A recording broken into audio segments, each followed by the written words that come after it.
তারপর রিও সোনাকে নিয়ে আসা হলো স্নান করানোর জন্য। তার মা যেই পুকুরে স্নান করেছিল সেখানেই রিও বাবানকে স্নান করানো হবে। দেখো তার সেখানেও কি কান্না।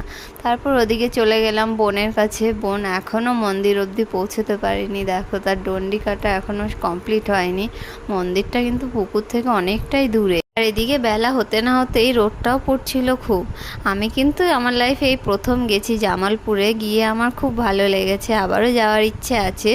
তাই এখানে বোন মন্দিরে চলে এলো। মন্দিরের ভেতরে হচ্ছিল পুজো, তো ওরা পুজো কমপ্লিট করার পর আমাদের পালা। বোন ওদিকে জামা কাপড় ছাড়তে গেছে, আমি আমার ছেলেকে নিয়ে একটু পুজো দিয়ে নিলাম।